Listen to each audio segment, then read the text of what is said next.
Breve historia de los juegos de mesa y su desarrollo en las culturas a través de los tiempos. Capítulo 6. Juegos de mesa modernos. Continuación. Juegos de mesa para una nueva era. Al igual que todo proceso histórico, en los que el paso de un periodo a otro diferente se produce en forma paulatina y empleando espacios de tiempo relativamente extensos, incluso cuando existe una revolución de por medio, el tránsito de los juegos de mesa premodernos hacia los juegos modernos o contemporáneos, propiamente tales, no es posible identificarlo a través de un evento específico, como la creación de un único juego particularmente excepcional o la influencia de un solo autor genial. En dicho sentido, el cambio puede comenzar a ser advertido desde la aparición de los modelos lúdicos propuestos durante las décadas de los 60 y 70 por parte de aquellos autores que aquí llamamos precursores, y que luego fue acentuándose con la participación de otros diseñadores de juegos, en su mayoría alemanes, que fueron sumándose a este proceso allá por los 80s y 90s. Aunque todo esto es en términos muy generales y amplios, por lo que resulta muy difícil definir cuáles autores o qué juegos podrían considerarse premodernos tardíos o modernos tempranos, asumiendo en muchos casos una naturaleza transitiva, intermedia y difusa, como de cierta manera sucede con las notas bemoles y sostenidos en la música. Sin embargo, ya que los precursores han quedado relegados al apartado sobre el periodo de juegos premodernos, se aprovechará tal circunstancia, quizás arbitraria, para dejar de este otro lado aquellos otros autores, residentes alemanes en su mayoría, quienes utilizando las mecánicas modernas interpuestas por los elementos interventores previos, comenzarían a diseñar juegos con reglas más complejas y con un importante componente o concepto temático añadido. Debido al origen ya mencionado de la mayoría de estos diseñadores, a este tipo de juegos se los comenzó a llamar juegos de estilo alemán, o sencillamente juegos alemanes. Algunos nombres relevantes dentro de esta nueva constelación de autores son Wolfgang Kramer, Klaus Teuber, Rainer Knizia, Andreas Seifert y Klaus-Jürgen Brede, entre otros. También los hubo que no eran alemanes, como lo es el caso del inglés Alan R. Moon o del francés Bruno Faidutti. Si bien es posible encontrar ejemplares de estos autores que datan de la década de los 70, la maduración de estos juegos de estilo alemán tardaría toda la década de los 80 y comienzos de los 90 antes de que se produjera la revolución de estos en 1995, con la aparición de Die Siedler von Catan, Los Colonos de Catán, diseñado por Klaus Teuber y producido originalmente por Cosmos. El éxito alcanzado por Los Colonos de Catán marcó un hito en la historia de los juegos de mesa, ya que, aunque no era el primero entre los juegos de estilo alemán, sí fue el que claramente permitió el tránsito hacia un proceso de popularización en la afición por estos juegos afuera de Alemania, primero hacia el resto de Europa y luego hacia Estados Unidos. Tanto así que actualmente este juego se publica en más de 30 idiomas y ha sido rebautizado sencillamente como Catán, como una medida comercial para facilitar su reconocimiento y difusión por parte de su afición cada vez más masiva. Con la sensación producida por Los Colonos de Catán y la aparición de juegos de autor y de las editoriales que los publicaban por toda Europa, pronto dejó de hablarse de juegos alemanes, para adoptar la denominación más amplia de Eurogames, a partir de los cuales comenzarían a definirse otros nuevos estilos de diseño. Sin embargo, ha de advertirse que todo esto corresponde a un evento o suceso lúdico de índole contemporáneo, por lo cual resulta sumamente complejo otorgarle una visión desde una perspectiva histórica, toda vez que estos acontecimientos son recientes y muchos aún se encuentran en progreso. Al respecto, es posible encontrar fuertes diferencias de opiniones, sobre todo en lo que corresponde a la relevancia, nomenclatura, clasificación y participación de los distintos y diversos elementos que concurren en este proceso, asunto por lo cual se conmina al lector a continuar la lectura con la suficiente altura de miras para ponderar todas estas cosas y sopesar que la información vertida a continuación podría o no podría no ser definitiva ni concluyente, y que probablemente existen versiones y opiniones distintas y divergentes.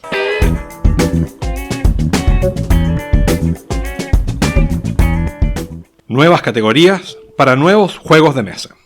Como se ha insinuado previamente, hoy existen diversas opiniones sobre las distintas maneras en las cuales es posible estudiar el fenómeno de los juegos de mesa actuales, y los variados ramales evolutivos por los cuales estos han derivado, siendo posible formar estructuras conceptuales a través de elementos tan disímiles como los estilos artísticos que utilizan, las mecánicas lúdicas más frecuentes de encontrar, el origen de los respectivos autores, el rol social que cumplen o el público objetivo que persiguen sus diseños, entre otros.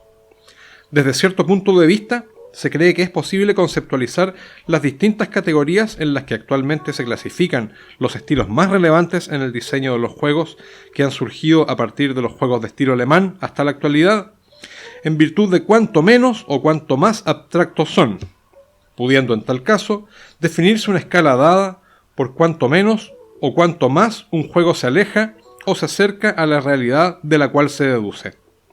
De esa manera, resulta posible establecer que, de mayor a menor nivel de abstracción, es posible diferenciar 1.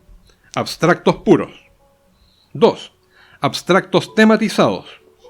3. Eurogames. 4. Temáticos. Y 5. Simulaciones. Otro de los criterios que se consideran útiles al momento de definir categorías de juegos, independiente de su nivel de abstracción, es aquel que se refiere al rol social y o público objetivo al que el juego se adapta de mejor manera, existiendo de este modo varias categorías posibles de desgranar, como juegos infantiles, juegos familiares, juegos para aficionados, juegos para especialistas y expertos, juegos de nicho, juegos para animar reuniones sociales, juegos casuales, juegos educativos, entre muchos otros. A continuación se hará referencia a algunas de las clasificaciones antes mencionadas, que para los términos de la presente obra resultan más útiles a objeto de retratar el fenómeno de los juegos de mesa actuales en el contexto de su desarrollo como industria, como afición y como elemento cultural.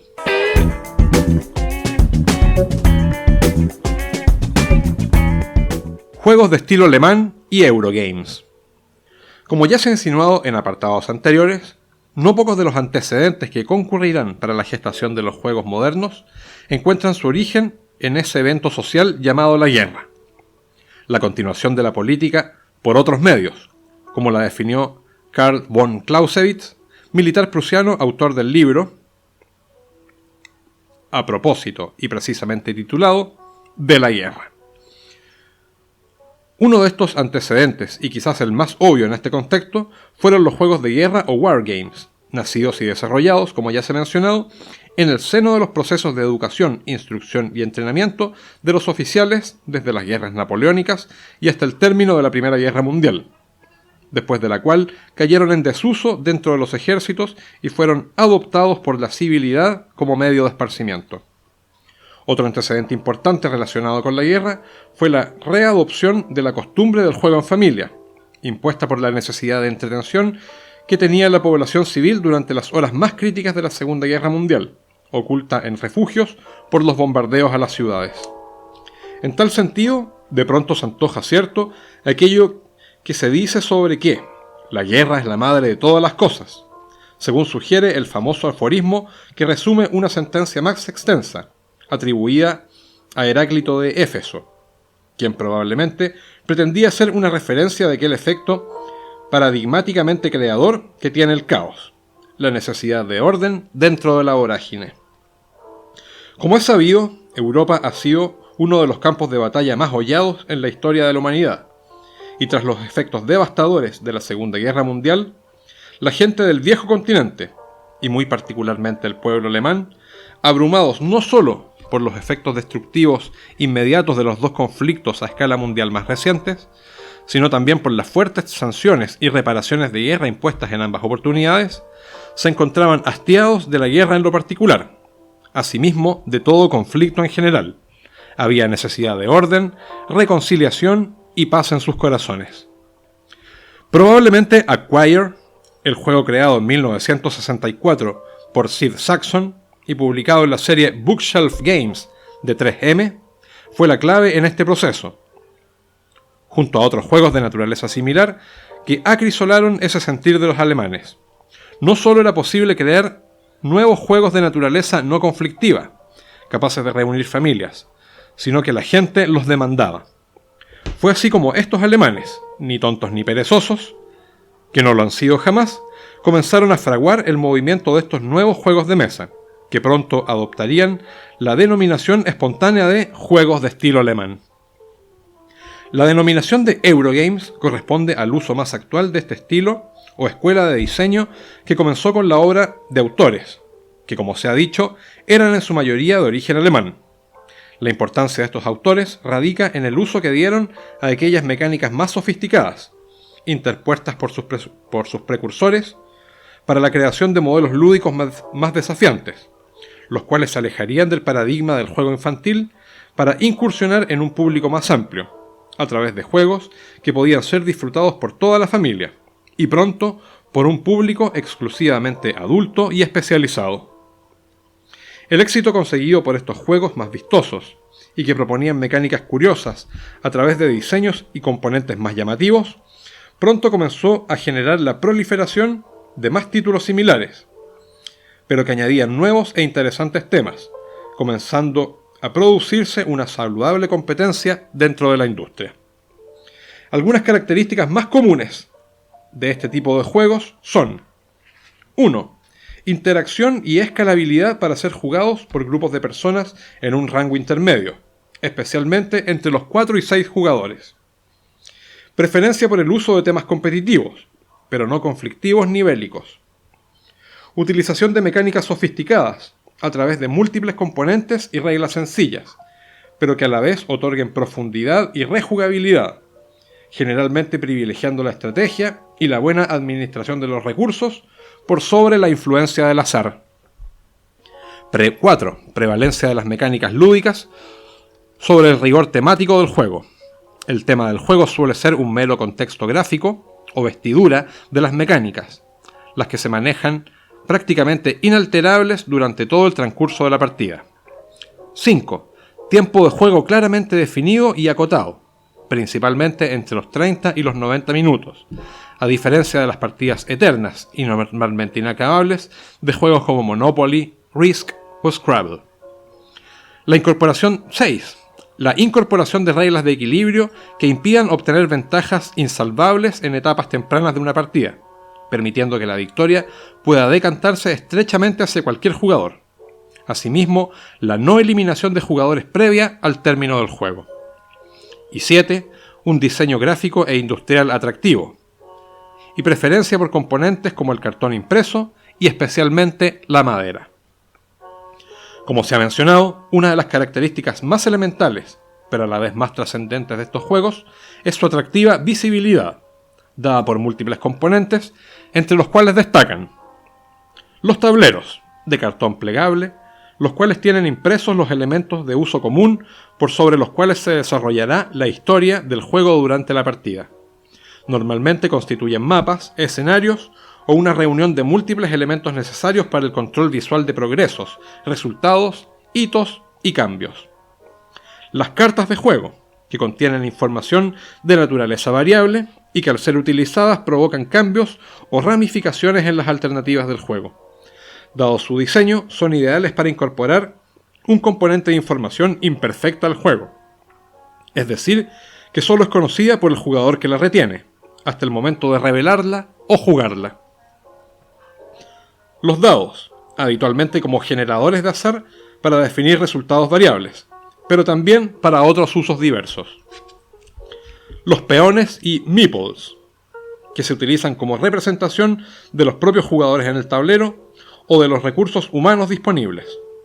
Por cierto, el meeple es aquel monigote antropomorfo de madera que se ha convertido en el símbolo de los juegos de mesa modernos.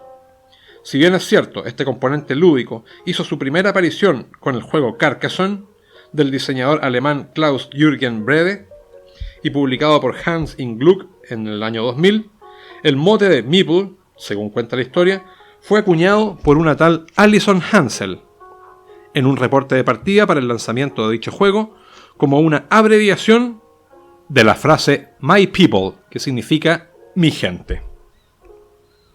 Cubos de madera pintados que se utilizan generalmente para representar unidades de algún tipo de bien comercial u otros tipos de recursos sujetos a tráfico. Normalmente su color está asociado al bien que representan o a la facción a la cual pertenecen. Y las losetas, que son piezas de cartón duro e impreso, cuyo diseño permite cubrir superficies del mismo modo que lo hacen las baldosas en un piso, lo cual resulta útil para generar tableros dinámicos o formaciones variables de acuerdo con propósitos de juego específico. Por supuesto, todos estos son solamente algunos ejemplos de los múltiples tipos de componentes posibles de encontrar en los juegos, además de varias otras piezas. Fichas, contadores, marcadores, figuras, relojes, tótems, testigos, torres, cubiletes, atriles, pantallas y un largo etcétera. Asimismo, en el diccionario de terminología y argot lúdico que se encuentra en los apéndices y que no se incorpora en este audiolibro, el lector podrá encontrar definiciones de la mayoría de aquellas mecánicas sofisticadas de las que tanto se ha hecho referencia, entre otras, administración de recursos, apuestas, card drafting, colocación de losetas, colocación de trabajadores, comercio, construcción de rutas, control de área, lanzar y mover, mayorías, piedra, papel, tijeras, recoger y repartir, ruleta rusa, subastas, bazas, entre muchas otras. A continuación, un listado de algunos de los juegos y autores más relevantes de este juego. Wolfram Kramer, de Alemania. Los juegos Coup, de 1975. Heimlich & Co., de 1984. El Grande, de 1995. Tikal, de 1999. The Princess of Florence, del año 2000. Tikal 2, de 2010. Y The Palaces of Carrara, de 2012. De Alan R. Moon, del Reino Unido. Santa Fe, en 1992. Union Pacific, de 1999. San Marco, de 2001. Ticket to Ride, 2004. Diamant, 2005. Y Airlines Europe, de 2011. De Klaus Teuber, Alemania. Barbarossa, de 1988. Wacky Wacky West, de 1991. Y Die Siedler von Catan, de 1995. Rainer Knizia, de Alemania.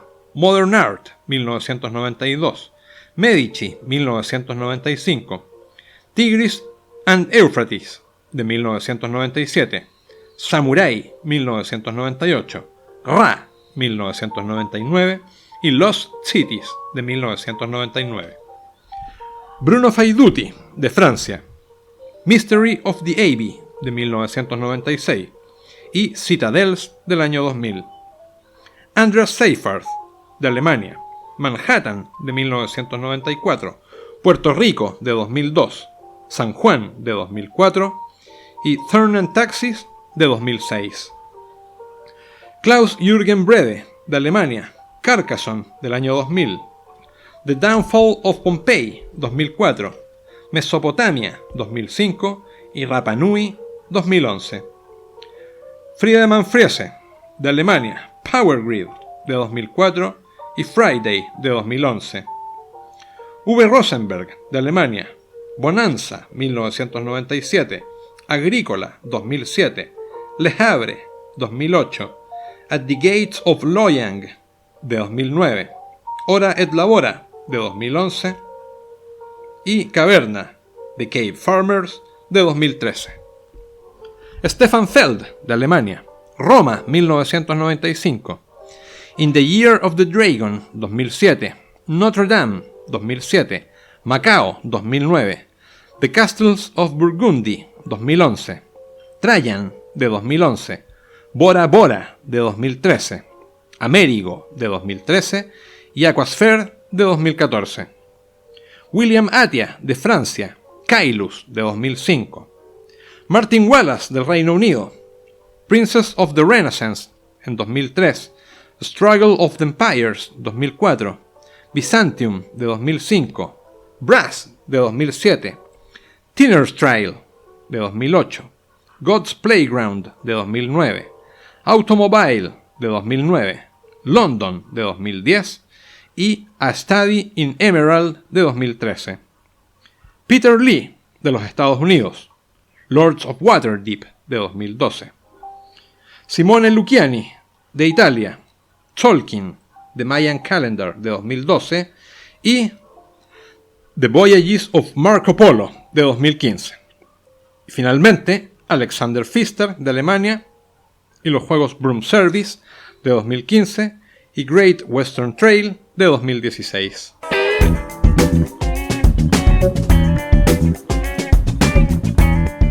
Juegos temáticos.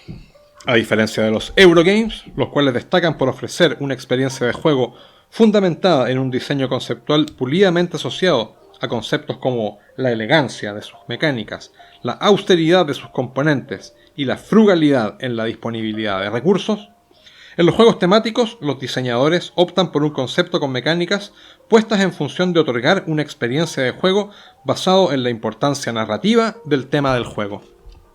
Los juegos temáticos, en términos de desarrollo histórico, se alimentan y surgen desde dos afluentes bastante claros. Por una parte, aquellos juegos premodernos que surgieron entre las décadas de los 50 y los 70, de la mano del boom comercial de los medios masivos como el cine y la televisión, y por otra parte, de los juegos alemanes o Eurogames. En tal orden de ideas, es posible señalar que desde finales de los años 70 y durante los 80, se comenzó a percibir una especie de inquietud por otorgar un mayor componente inmersivo a aquellos juegos, otrora burdos ejemplares con mecánicas mediocres y basados en éxitos mediáticos, para que pudiesen otorgar una experiencia más satisfactoria a los jugadores que deseaban identificarse más profundamente con aquellos temas que se proponían en las ilustraciones de las cajas. Por tal motivo, algunas casas editoriales incipientes decidieron acoger dicha inquietud e irrumpir con un nuevo estilo de juegos, más complejos y más demandantes en cuanto al involucramiento de los jugadores. Una de ellas fue la compañía inglesa Games Workshop, fundada en 1975 por Steve Jackson, Ian Livingstone y John Peake, la cual desarrolló juegos temáticos independientes como The Fury of Dracula o Curse of the Mummy Tomb en 1988. Y otros basados en franquicias comerciales propias, como Talismán del año 1983, Space Crusade de 1990 y Warhammer Quest de 1995. Sin embargo, el verdadero epítome de todos aquellos juegos que median entre la evolución desde los premodernos mediáticos hasta los temáticos actuales, fue un juego de aventuras dentro de mazmorras diseñado por Stephen Baker y publicado por Milton Bradley, junto con Games Workshop en 1989, el Hero Quest.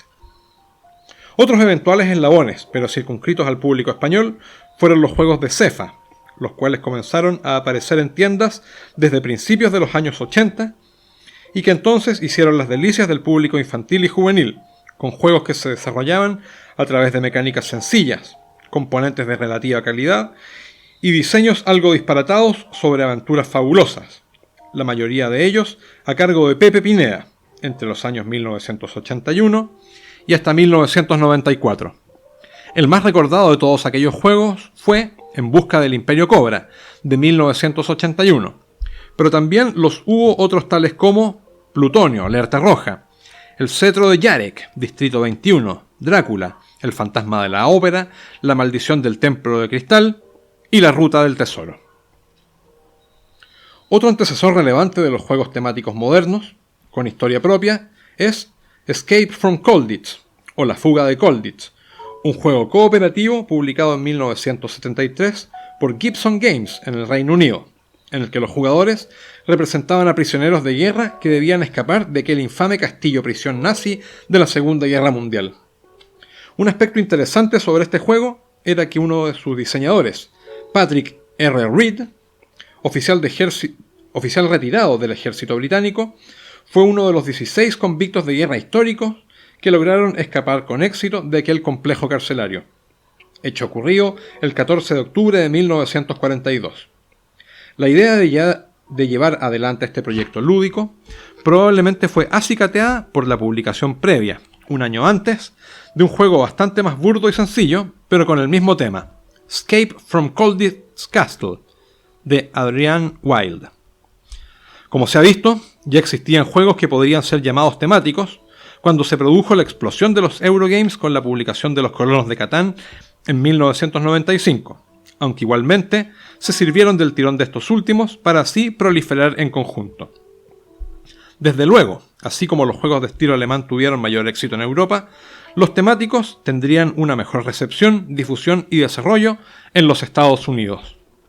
Cabe señalar que el importante componente temático necesario para la inmersión de los jugadores en la narrativa de estos juegos pronto comenzó a ser reforzado con la incorporación de múltiples y variados componentes, los cuales los distinguían, pero a la vez los alejaban de aquella austeridad y elegancia, que a veces rozaba lo espartano, que era característica de los Eurogames, como por ejemplo los apartados artísticos más espectaculares, la presencia de numerosos mazos copiosos de cartas llenas de texto informativo y excepciones sobre las reglas, miniaturas de plástico moldeado o de cartón troquelado montadas sobre pedanas, y la existencia de muchos y distintos tipos de dados para la realización de múltiples tiradas, necesarias para resolver los diferentes eventos y enfrentamientos propuestos por la narrativa de estos juegos, haciendo del azar un recurso mucho más habitual y menos controlado que en los juegos de su contraparte europea. Esta pérdida de aquella, entre comillas, elegancia atribuida a los Eurogames, a cambio de diseños visualmente más llamativos, pronto daría cabida a la acuñación de un cruel mote para referirse peyorativamente a estos juegos emergentes: Ameritrash, literalmente Ameribasura o basura americana. Y durante algún tiempo, los conceptos temático y Ameritrash muchas veces eran confundidos y prácticamente se solían utilizar de manera indistinta. De hecho, el término Ameritrash se complementaba perfectamente con el de Eurogame, como referencias geográficas hacia los principales focos de desarrollo de las principales escuelas o estilos de diseños de los nuevos juegos de mesa. No obstante, paulatinamente y de la mano con la maduración de la afición por estos juegos, los términos temático y Ameritrash comenzaron a definirse de mejor manera, quedando estos últimos relegados a una subcategoría de los primeros, principalmente a partir de la segunda mitad de la década del 2010. Asimismo, es conveniente reconocer que dentro de este mismo proceso de definición nominal, el término Ameritrash fue perdiendo esa carga peyorativa que había tenido en un principio para pasar a convertirse en una denominación casual y divertida de aquel tipo de juegos. Dentro de los aspectos que normalmente caracterizan este tipo de juegos, es posible reconocer los siguientes. 1. Mayor incidencia del tema en todos los aspectos del juego, ya sea a nivel de mecánicas, reglas, componentes, diseño gráfico, etc. 2. Las reglas generales resultan muy volubles frente a las excepciones interpuestas por la incidencia de otros componentes con recursos de texto, habitualmente cartas de evento. 3. Generalmente desarrollan cuerpos narrativos, dentro de los cuales tienen una gran relevancia los personajes e individuos que les dan vida. 4. En muchos de ellos el azar tiene una mayor incidencia, por lo que resulta más frecuente encontrar múltiples generadores de resultados aleatorios. Lo anterior genera la sensación de que los jugadores están más sujetos a los caprichos de la suerte que en los Eurogames. 5. A nivel de componentes, suelen integrar mayor producción de diseño, en parte por la incidencia del tema en la experiencia del juego, la cual requiere formular el máximo de inversión por parte de los jugadores en la partida. Y 6. Suelen preferir el plástico en lugar de la madera para sus componentes. A continuación, un listado de algunos de los juegos y autores más representativos de este género. De varios autores, incluyendo el mayor en retiro P.R. Reed, del Reino Unido, Escape from Colditz, de 1973. De Francis Treshman y Mike Ull, de Reino Unido, Civilization, de 1980. De Pepe Pineda, de España, En busca del Imperio Cobra, de 1981. De Jervis Johnson, del Reino Unido, Blood Bowl, de 1986. De Stephen Hand, del Reino Unido, The Fury of Dracula, de 1987. De Stephen Baker, de Reino Unido y Estados Unidos, HeroQuest, 1989. Richard Halliwell, de Reino Unido, Space Hulk, de 1989. Autor no acreditado, desde los Estados Unidos, Tower of the Wizard King, de 1993. Christian Petersen, de Estados Unidos, Twilight Imperium, de 1997. De varios autores, de Estados Unidos, Betrayal at the House of the Hill, de 2004. Christophe Bollinger, de Francia, Dungeon Twister, 2004. De Darrell Hardy y Martin Wallace, de Estados Unidos, Roombound, de 2004. De Richard Lainius y Kevin Wilson, de Estados Unidos, Arkham Horror, de 2005, y Elder Sign, en 2011. De Kevin Wilson, de Estados Unidos, Descent, Journeys in the Dark, de 2005.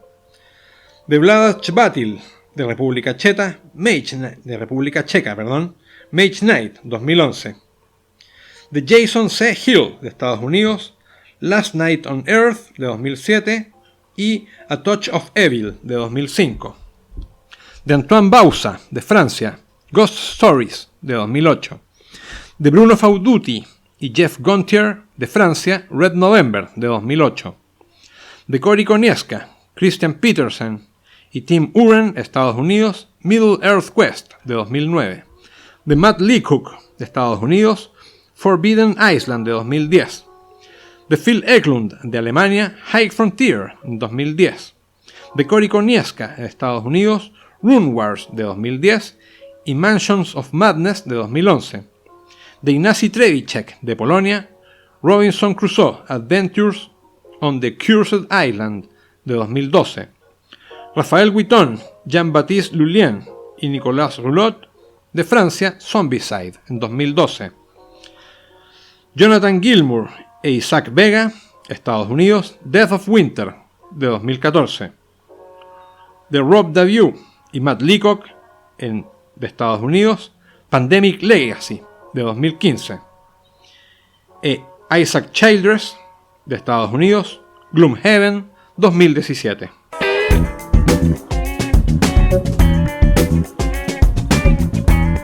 Nuevos juegos abstractos.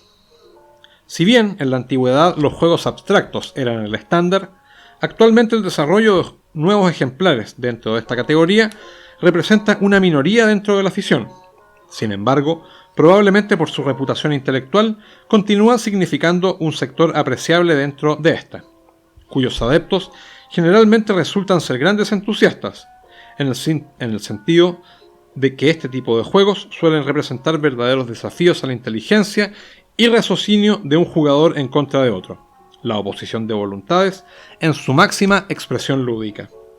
Si bien, en términos generales, todos los juegos de mesa representan, de mayor o menor forma, un ejercicio de abstracción, es decir, la descomposición de elementos desde cierta realidad física hasta el punto de ser factibles en términos lúdicos, cuando hablamos de juegos abstractos, propiamente tales, nos referimos a aquellos en los cuales las mecánicas lo absorben todo y cualquier elemento temático o artístico resulta superfluo, o en el mejor de los casos, meramente funcional.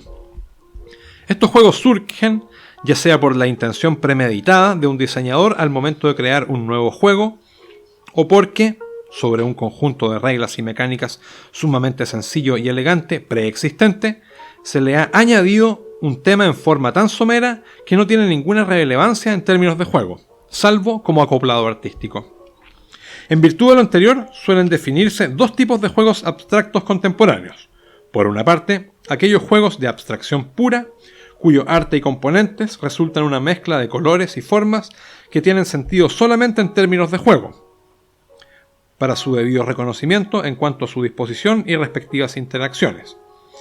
Y por otra parte, aquellos otros de abstracción tematizada, cuyos componentes llevan adherido, o pegado como se dice coloquialmente, cierto componente artístico temático, que pese a no añadir absolutamente nada al juego en términos lúdicos, incurre en mejorar su percepción y la experiencia de juego por parte de los jugadores.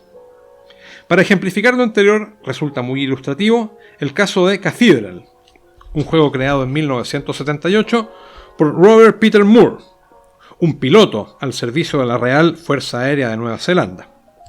Un día, mientras piloteaba su nave sobre la localidad de Christchurch, Moore fijó la vista en el pináculo de la catedral de la ciudad, un destacado edificio de arquitectura gótica ubicado en medio del plano urbano, para utilizarlo como referencia en la ejecución de una maniobra aérea. Allí, desde su privilegiado punto de vista, de pronto vislumbró claramente la organización de la ciudad alrededor de aquel templo, y se le vino la idea que posteriormente terminó convertida en el juego de Marras. Cathedral o Catedral es un juego para 2 personas, los cuales compiten por ocupar la mayor cantidad de espacio posible al interior de una ciudad medieval amurallada, construyendo distintos tipos de edificios alrededor de su templo principal, la catedral. Pero como se trata de una abstracción, aquella ciudad y su espacio disponible para construir está representado por un plano cartesiano de 10 por 10 que hace las veces de tablero. Además, cada jugador dispone de un conjunto de piezas con aspecto de edificios, castillo, universidad, posada, taberna, etc., los cuales son de distinto color para diferenciar aquellas de un jugador y el otro. Y además, sus bases tienen formas poliminoidales, las cuales a su vez se ajustan a las casillas del tablero.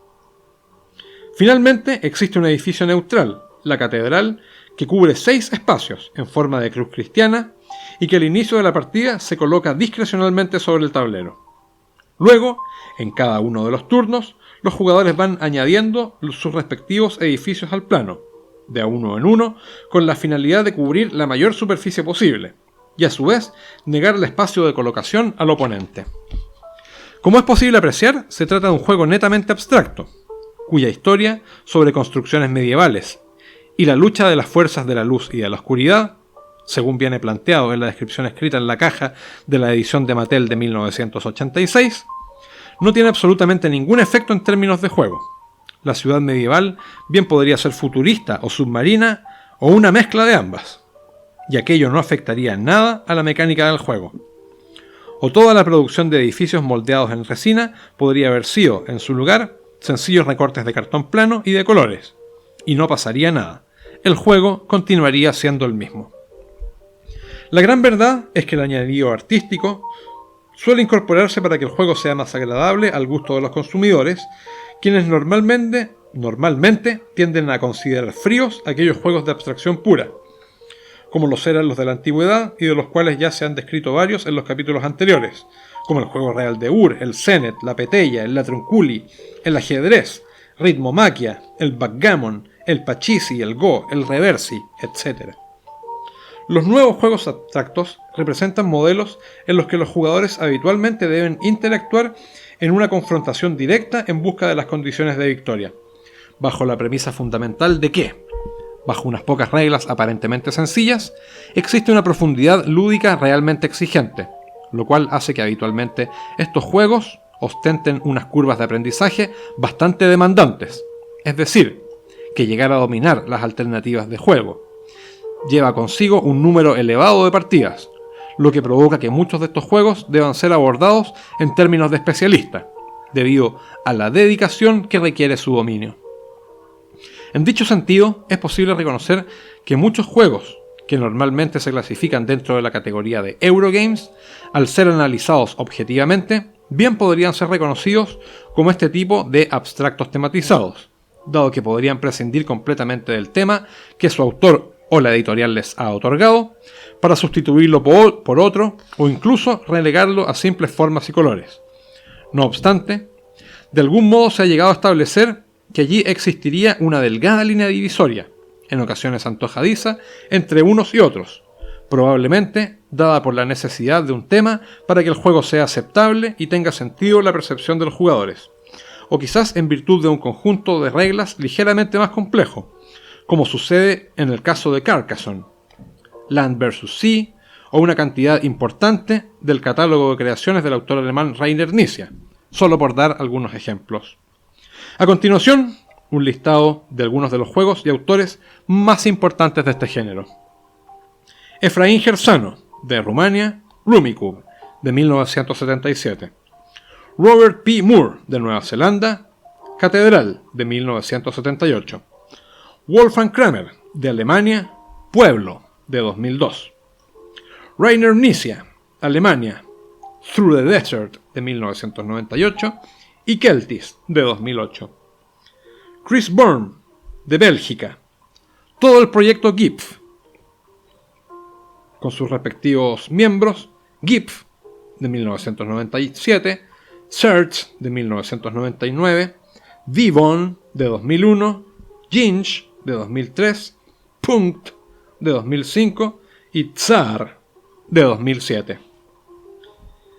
Mike McNamaway, de Nueva Zelanda, Tantrix, de 1991. John Gianni, del Reino Unido, Hive, de 2001. Vladek Batil, de República Checa, Tashkalar, de 2013. Shinpei Sato, de Japón, Onitama, de 2014. Frank Wernick y Robert Witter, de Alemania, Barragoon, de 2014. Gordon Hamilton, de Canadá, Santorini, 2016. Michael Kisling, de Alemania, Azul, 2017. Y Emerson Matsuchi, de Alemania, Reef, 2018.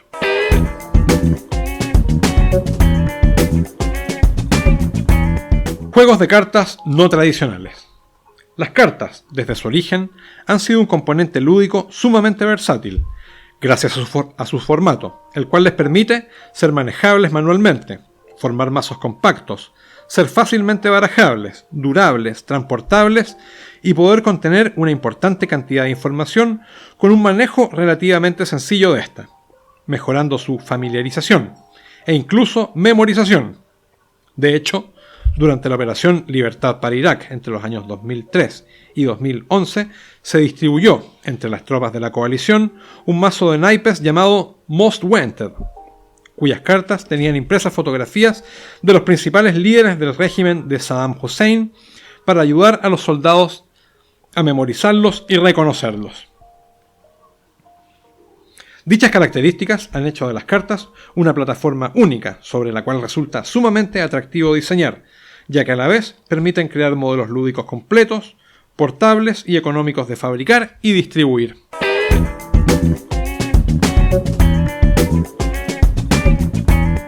Juegos con cartas no tradicionales.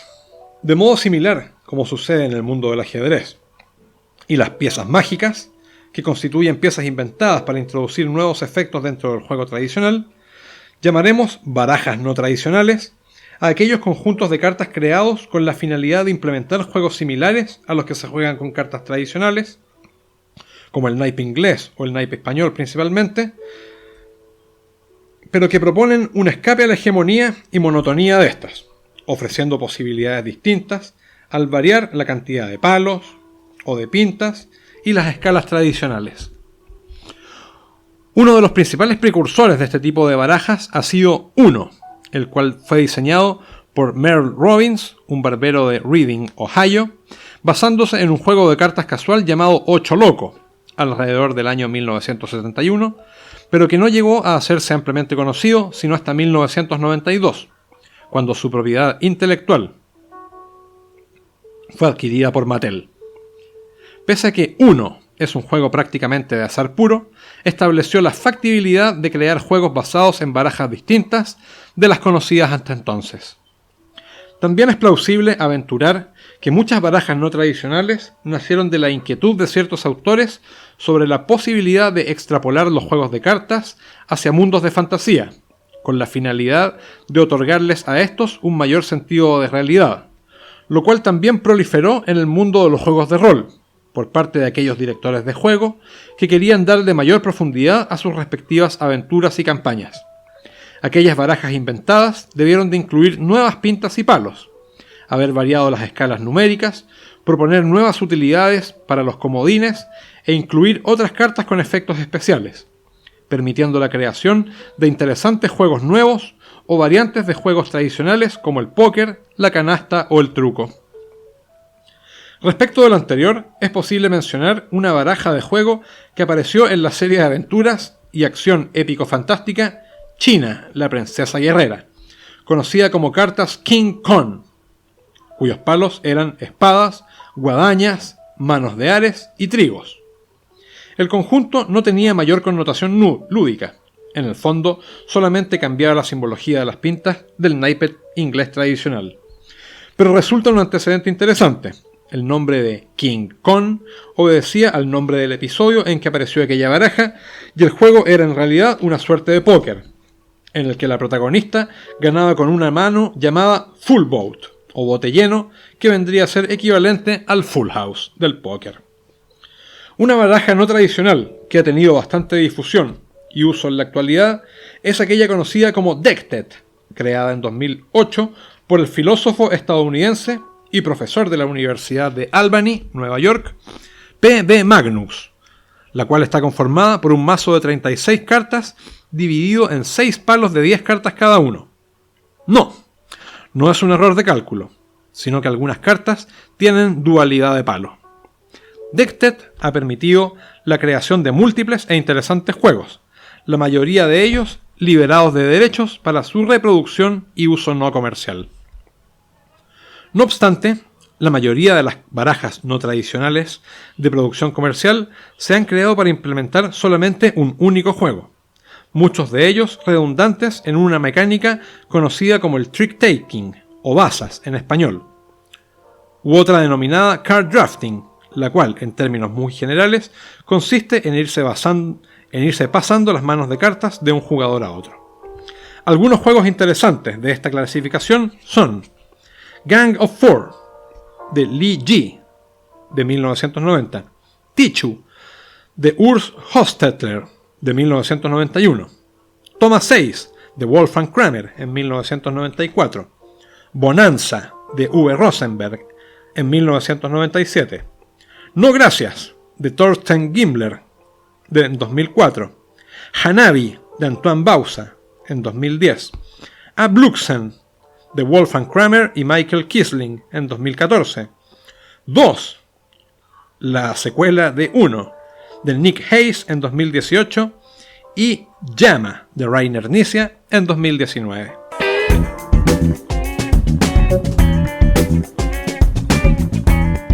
Juegos con cartas especiales.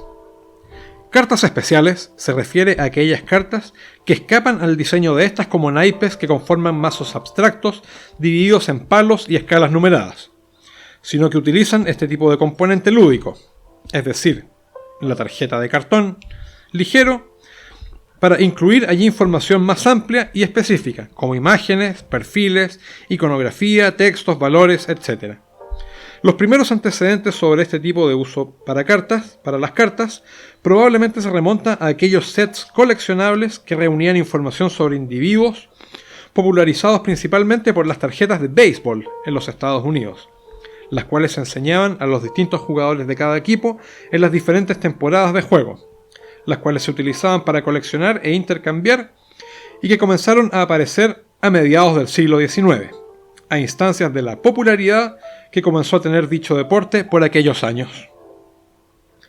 Las primeras de aquellas tarjetas eran más bien fotografías de los jugadores, las cuales podían llevarse en la billetera, pero luego el producto comenzó a expandirse hacia otros deportes populares y también a sofisticarse, introduciendo otros elementos informativos como las características físicas e históricas de los jugadores y breves reseñas sobre sus respectivos desempeños y logros, destacando muchas veces aspectos cuantificables como cantidad de bateos, carreras realizadas, home runs, etc. Datos que los niños, y no tan niños, aficionados pronto comenzaron a utilizar para jugar con ellas, por medio de la comparación de aquellas estadísticas y antecedentes. De aquel juego casual nacieron otros sets de cartas comerciales que adoptaron y adaptaron dicho modelo lúdico elemental hacia los más variados temas, como los coches de carreras, motocicletas, trenes, aviones, maquinaria bélica, etc., utilizando para tales casos las respectivas especificaciones técnicas de los modelos aludidos, como su velocidad, cantidad de plazas, peso, caballos de fuerza, torque, relación entre el peso y la potencia, la trocha, etc., según fuera el caso. Pronto, aquellos juegos sencillos sobre comparación de perfiles comenzaron a desarrollarse como juegos de cartas más complejos, que de a poco fueron introduciendo componentes de estrategia y despliegue en mesa, de acuerdo con la situación de estas respecto de su uso. Algunos de estos juegos fueron los de la serie deportiva producida por la compañía Strat-O-Matic de 1961 y otros como Nuclear War de Douglas Malewicki en 1965, Illuminati de Steve Jackson en 1982 y Battle Cards de Steve Jackson en 1993. Paralelamente, las compañías productoras de juegos de tablero también comenzaron a adoptar este formato de tarjeta estilo naipe para reemplazar las antiguas tarjetas de simple cartulina que hasta entonces se utilizaban con esta finalidad, similares a las que hasta hoy utiliza Monopoly en sus tarjetas de fortuna y arca comunal. Sin embargo, la verdadera explosión de este tipo de juegos, con cartas especiales como componente exclusivo, o con alguno que otro elemento complementario y/u opcional como dados, marcadores, etc., se produciría a través de una situación un tanto particular. En 1991, Richard Garfield, un estadounidense licenciado en ciencias de la informática aplicadas a la matemática y gran aficionado a los juegos de rol, había diseñado un prototipo de juego de mesa con mecánica de programación que trataba sobre unos robots que competían en carreras al interior de una fábrica. Garfield presentó su prototipo a la entonces pequeña editorial Wizards of the Coast, en Seattle. Pese a que el juego les pareció interesante a su director ejecutivo, Peter Adkison, este le señaló a Garfield que la empresa no podía permitirse la producción de su diseño, pero lo animó a diseñar un juego de formato más económico. 2 años más tarde, Garfield, junto a Wizards of the Coast, presentaban en la Origins Game Fair de julio de 1993, en Fort Worth, Texas, el que sería el primer juego de cartas coleccionables, Magic: The Gathering, o Magic: El Encuentro, con la idea de poder vender algunas copias de los paquetes básicos y otros tantos paquetes adicionales. Sin embargo, el juego resultó ser un éxito total. Magic: The Gathering, o MTG, es un juego de cartas coleccionables en el cual se enfrentan 2 jugadores, los cuales encarnan a hechiceros poderosos enfrascados en una batalla de poderes. Cada jugador lleva un mazo de cartas propias, el cual previamente debe ser preparado seleccionando 60 cartas de entre aquellas que el jugador disponga desde un universo constituido por una multitud de cartas distintas. Hasta noviembre de 2022 se habían diseñado y publicado unas 27.000 cartas diferentes. Al momento de ponderar las implicancias que incorporó este nuevo formato coleccionable de ventas en las propias dinámicas lúdicas, se debe tener en cuenta que, normalmente, en este tipo de juegos, las cartas se venden en 2 formatos distintos. Uno de ellos son los paquetes de inicio, los cuales suelen traer unas 50 a 60 cartas surtidas, y los otros son los sobres o paquetes adicionales que normalmente traen unas 10 a 15 cartas surtidas. Todo lo anterior teniendo presente que los lotes de impresión incluyen más o menos cartas de un mismo tipo basado en su poder relativo en términos de juego. En Magic: The Gathering, por ejemplo, las cartas llamadas raras constituyen un 10% de la producción total, un 20% las cartas infrecuentes, mientras que el 70% restante son cartas comunes. Magic: The Gathering, o simplemente Magic, como se ha dicho, tuvo un éxito sin precedentes. Durante los 2 primeros meses se agotaron los 2.6 millones de cartas impresas para su primera edición, posteriormente conocida como Alpha, y lo mismo sucedería con los 7.3 millones de su reimpresión, conocida también como primera edición beta, lo que obligó a Wizards of the Coast, ese mismo año 1993, a sacar una edición ilimitada para poder satisfacer el clamor de la demanda, siendo hasta hoy en la actualidad el primero y más popular de los juegos de su clase, conocidos en adelante como juegos de cartas coleccionables, fundamentados en las mecánicas básicas que él mismo impuso, mazos preconstruidos que alimentan las manos de cada jugador, de las cuales provienen las cartas que se juegan sobre la mesa, con distintos efectos y muchas de ellas combinables entre sí, para multiplicar dichos efectos. Todo bajo un modelo de venta formado por un amplio universo de cartas disponibles en cajas y sobres con cartas surtidas. Producido cada ejemplar en diversos porcentajes de frecuencia, como ya se ha mencionado. Algunos otros títulos notables de juegos de cartas coleccionables son, o fueron, Spellfire, de TSR, en 1994, El Señor de los Anillos, Tierra Media, de Iron Crown Enterprises, en 1995, La Leyenda de los Cinco Anillos, de Alderac Entertainment Group, de 1995, Pokémon, The Wizards of the Coast, en 1997, Yu-Gi-Oh! De Konami, en 1999, Mitos y Leyendas, de Salo Editores, en 2003, y La Llamada de Cthulhu, de Fantasy Flight Games, en 2004.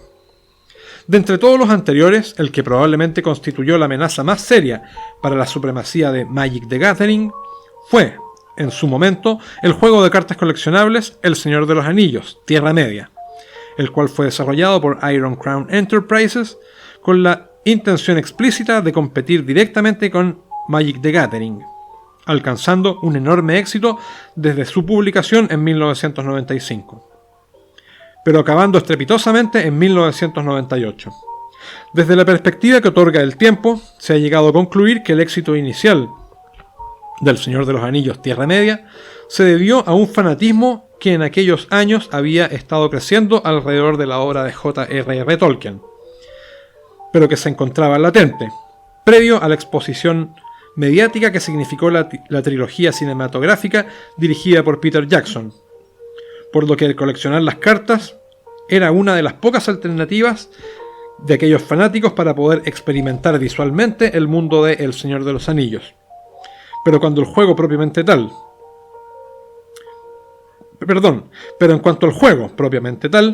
si bien no era malo, ludotécnicamente hablando, la gran verdad es que sí era complejo y de partidas extensas en cuanto a duración, lo cual no contribuía a que el juego pudiera romper la barrera que lo confinaba al segmento fanático, lo cual hacía muy difícil que pudiese prosperar. Este fallo en la apreciación del producto y el mercado de entonces, asimismo, configuró la caída de Joc Internacional, la editorial española que distribuía la versión del juego para el público hispanoparlante, incluso antes de su suspensión por parte de Iron Crown en 1998. Pese a su popularidad, o probablemente en virtud de ella, el modelo de comercialización de los juegos de cartas coleccionables ha generado no pocos detractores, ya sea entre el público general, los aficionados a los juegos de mesa y también dentro de la misma industria, en gran medida por considerarse usurero o por el mercado informal de compraventa de cartas individuales entre los coleccionistas.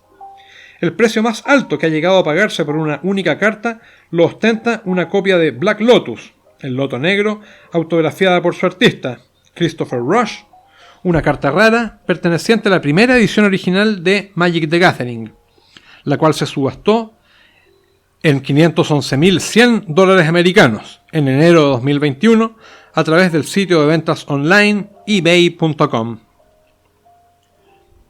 Producto de su modelo de venta, el público de los juegos de cartas coleccionables suele ser de un tipo más especializado, y por lo tanto han llegado a constituir un sector relativamente apartado de los juegos de mesa de naturaleza más general, desarrollando allí sus propias connotaciones dinámicas y cultura colectiva. No obstante, es justo mencionar que una cantidad importante de los aficionados actuales de edad adulta por los juegos de mesa modernos provienen de las filas de fanáticos de Magic de los años 90 y de la década del 2000. Empero, la industria de los juegos de mesa, no queriendo prescindir de las múltiples virtudes que adornan las mecánicas y dinámicas que posibilitan el uso selectivo de cartas desde conjuntos masivos de estas, impuesto por Magic y sus congéneres, como es la preconstrucción de mazos de juego, han creado una alternativa al modelo comercial de los juegos de cartas coleccionables, diseñando juegos a base de colecciones completas de cartas que se proporcionan todas de una sola vez, en una misma caja y con las copias necesarias para cada jugador, desechando de tal modo el componente de coleccionismo y la necesidad de que cada jugador deba tener su propia colección de cartas.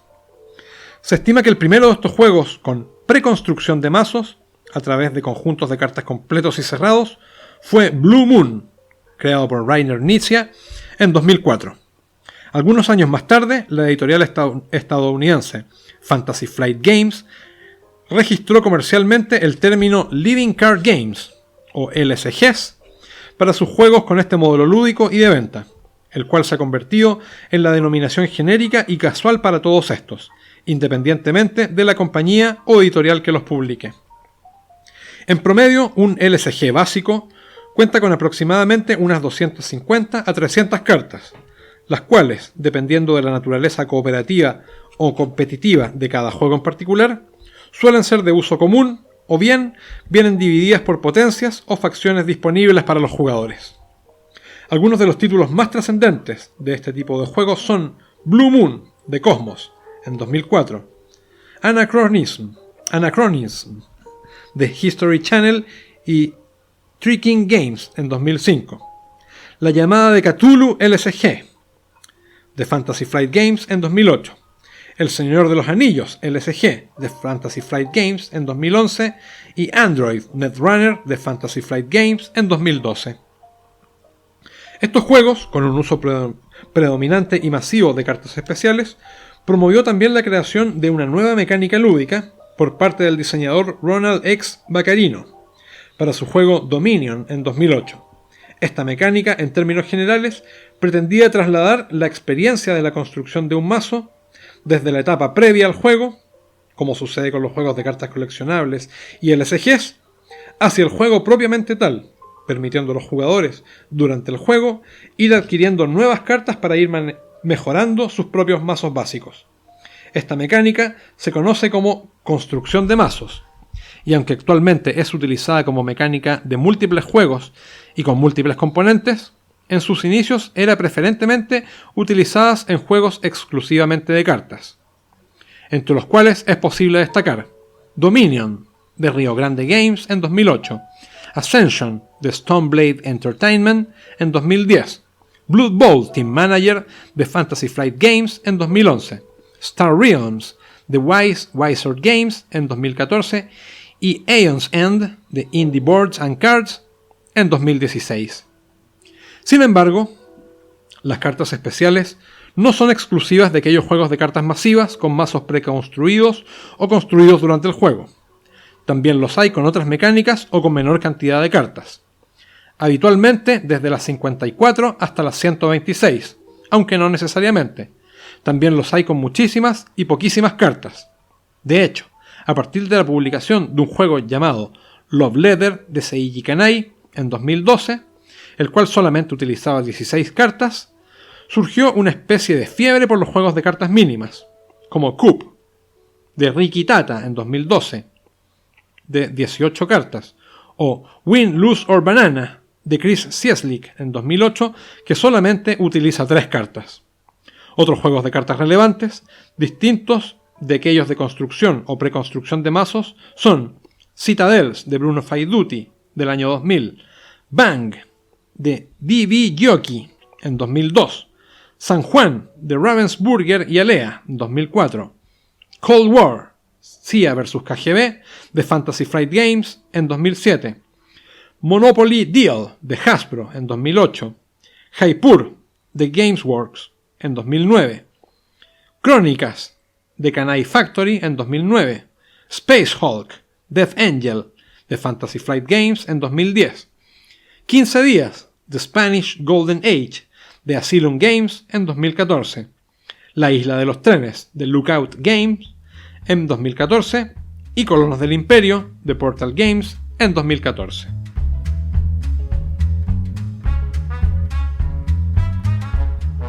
Finalmente, para aquellos que aún les preocupe saber qué pasó con aquel juego de carreras de robots de Richard Garfield, el cual fue desestimado por Peter Atkinson en 1991, sepan que posteriormente, y luego del éxito de Magic the Gathering, fue publicado con el nombre de Robo Rally por la misma Wizards of the Coast en 1994.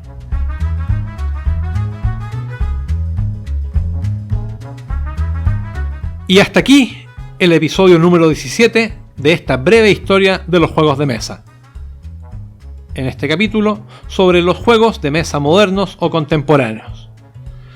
Y recuerden que si quieren conocer más detalles sobre la aparición de los juegos de mesa modernos o los Eurogames, temáticos, abstractos y juegos de cartas no tradicionales, los pueden hallar en la versión física de esta obra, la cual goza de mucha más información adicional y es rica en notas a pie de página, notas bibliográficas, ilustraciones y tablas informativas, además de contener apéndices y un exhaustivo diccionario de terminología lúdica.